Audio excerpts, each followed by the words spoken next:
Shalom para sahabat insani yang dikasihi Tuhan. Selamat berjumpa kembali melalui channel Renungan Rohani Insani. Inspirasi Sabda Allah hari ini, Senin 12 April 2021 dalam Pekan Paskah yang kedua bersama Pastor Stefanus Chandra yang sedang bertugas di Paroki Santo Clemens Mandonga, Kendari. Selamat mendengarkan. Shalom Bapak Ibu, Saudara-saudariku yang terkasih dalam Yesus Kristus.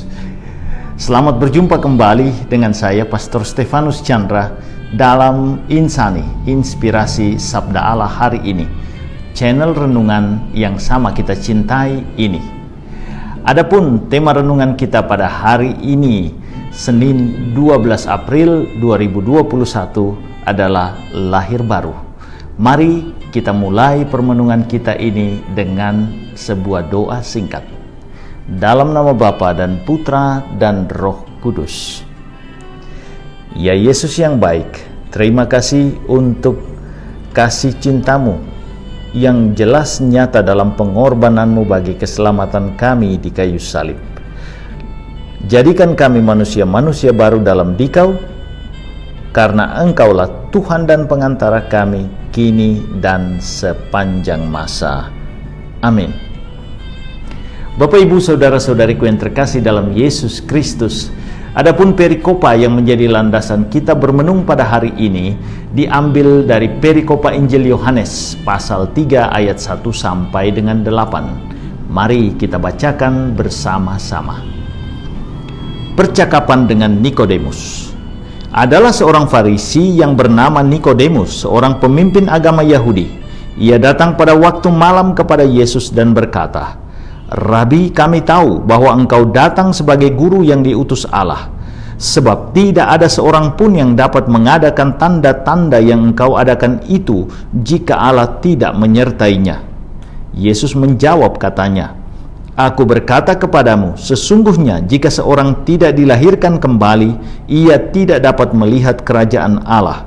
Kata Nikodemus kepadanya, "Bagaimanakah mungkin seorang dilahirkan kalau ia sudah tua? Dapatkah ia masuk kembali ke dalam rahim ibunya dan dilahirkan lagi?"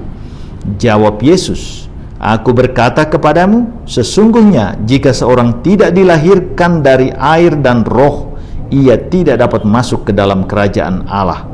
Apa yang dilahirkan dari daging adalah daging, dan apa yang dilahirkan dari roh adalah roh. Janganlah engkau heran karena aku berkata kepadamu, kamu harus dilahirkan kembali. Angin bertiup kemana ia mau dan engkau mendengar bunyinya, tetapi engkau tidak tahu dari mana ia datang atau kemana ia pergi.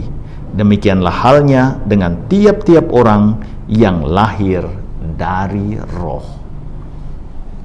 Bapak Ibu Saudara-saudariku yang terkasih dalam Yesus Kristus, bacaan Injil hari ini menyajikan percakapan antara Yesus dengan Nikodemus tentang lahir baru dari air dan roh. Yesus mau mengajak Nikodemus untuk berubah dari seorang Yahudi menjadi seorang pengikut Yesus Kristus yang sejati.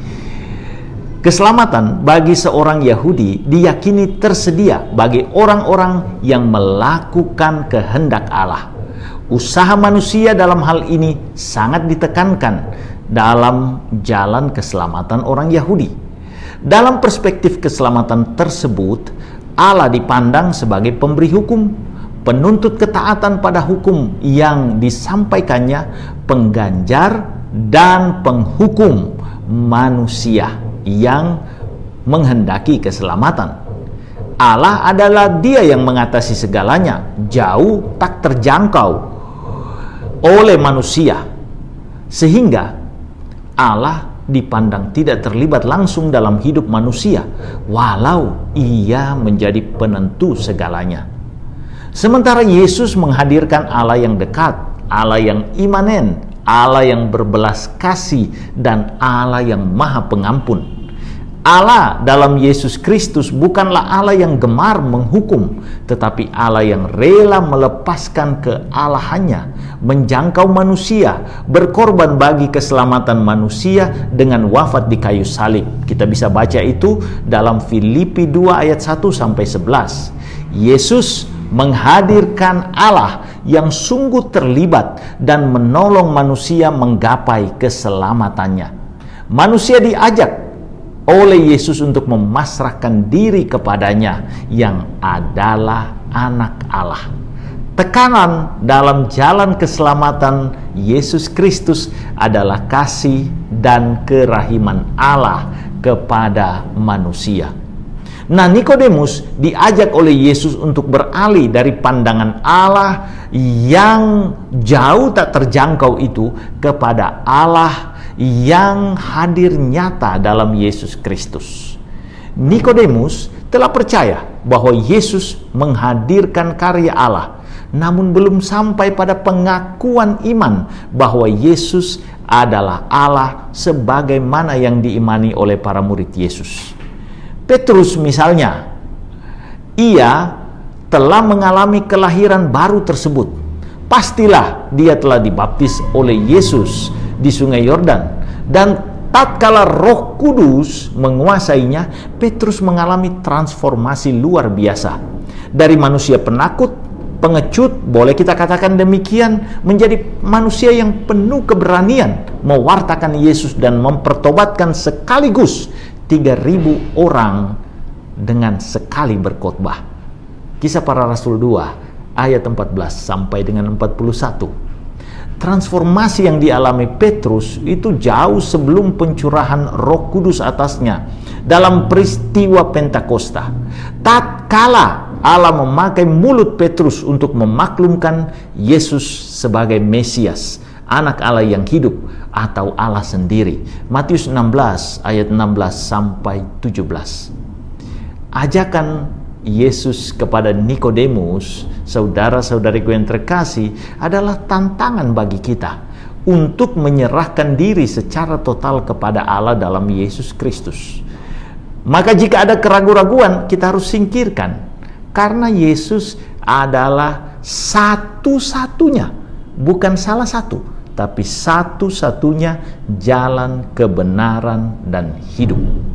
Jika kita cinta pada keselamatan diri kita, kita tidak punya pilihan lain selain berpasrah dan mencintai Yesus. Karena Yesus adalah akses satu-satunya kepada Allah, sang sumber keselamatan. Maka kita diajak mencari Allah, bukan hanya mencari berkat-berkatnya saja. Kita diajak untuk datang kepada Yesus, mencari Dia dan menemukan Dia yang adalah sungguh Allah yang mengasihi kita. Tuhan Yesus memberkati. Bapa yang Maha Kasih, terima kasih untuk putra-Mu yang hadir nyata dalam hidup kami dan menyediakan keselamatan melalui pengorbanan dirinya. Kemuliaan bagi-Mu Bapa, bersama Putra dan Roh Kudus, Allah memerintah kini dan sepanjang masa. Amin. Tuhan beserta kita, berkat Allah turun melimpah atas saudara-saudariku, keluarga saudara-saudariku, pekerjaan dan usaha saudara-saudariku, Bapa, Putra, dan Roh Kudus. Amin.